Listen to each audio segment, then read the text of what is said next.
ইতিহাসের পাতায় এমন কিছু স্থান থাকে যা শুধু ইট পাথরের স্থাপত্য নয়, বরং একটি সভ্যতার সংঘর্ষ, বিশ্বাস আর রাজনীতির প্রতীক। অযোধ্যার বাবরি মসজিদ সেই রকম একটি নাম। 5 শতাব্দী ধরে দাঁড়িয়ে থাকা একটি স্থাপনা, যার চারপাশে ঘুরে বেরিয়েছে ইতিহাস, ধর্ম, রাজনীতি আর রক্ত হয়। আজকের ভিডিওতে দেখব বাবরি মসজিদের ইতিহাস, বিরোধ, ভাঙচুর এবং আদালতের চূড়ান্ত রায় পর্যন্ত পুরো গল্প।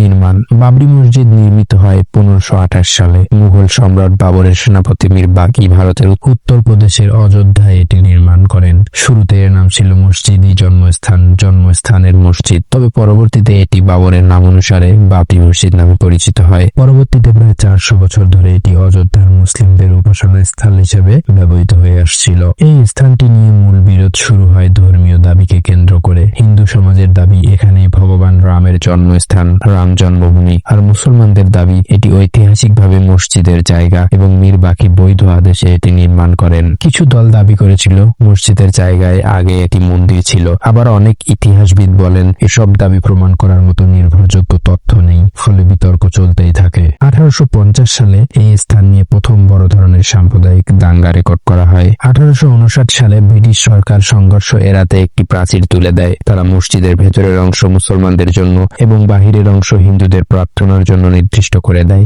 এটি ছিল বিবাদের ওপর প্রথম রাষ্ট্রীয় বিভাজন। এই বন্দোবস্ত প্রায় 90 বছর স্থায়ী হলেও ভেতরে ভেতরে উত্তেজনা থেকেই যায়। 1947 সালের পর বিতর্কিত সম্পত্তির রূপান্তর। 1949 সালে রাতে হঠাৎ মসজিদের অভ্যন্তরে রামের মূর্তি পাওয়া যায়। মুসলমানরা অভিযোগ করে এটি পরিকল্পিতভাবে রাখা হয়েছে। সরকার পরিস্থিতি নিয়ন্ত্রণে আনতে মসজিদ তালাবদ্ধ করে দেয়। এখান থেকে আইনি লড়াইয়ের শুরু। 1950 থেকে 61 সালে এই সময়ে জমির মালিকানা এবং পূজার অধিকার নিয়ে একাধিক দেওয়ানি মামলা দায়ের করা হয়। 1980 এর দশকে বিশ্ব হিন্দু পরিষদ এবং ভারতীয় জনতা পার্টির নেতৃত্বে রাম জন্মভূমি আন্দোলন শক্তিশালী হতে শুরু করে। মন্দির নির্মাণের দাবি রাষ্ট্রীয় রাজনীতির কেন্দ্রে চলে আসে। 1990 সালে বিজেপি নেতা লালকৃষ্ণ আদভানি গুজরাটের সোমনাথ থেকে অযোধ্যা পর্যন্ত একটি বিশাল রথযাত্রা শুরু করে। এটি সারা ভারতে সাম্প্রদায়িক উত্তেজনা চরম শিখরে নিয়ে যায়। 6 ডিসেম্বর 1992 এটি ইতিহাসের এক কালো দিন। লাখ লাখ করসেবক অযোধ্যায় সমাবেত হন এবং 462 বছরের পুরনো বাবরি মসজিদটি ধ্বংস করে দেয়।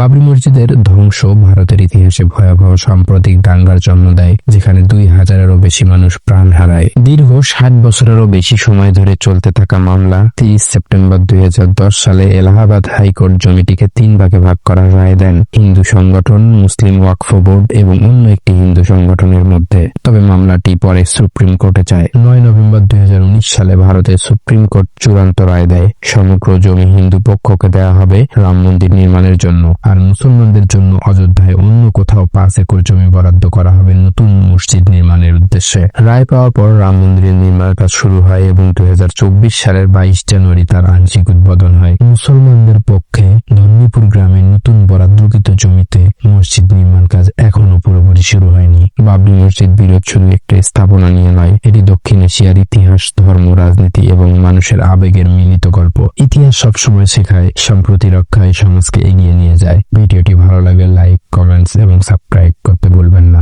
ধন্যবাদ।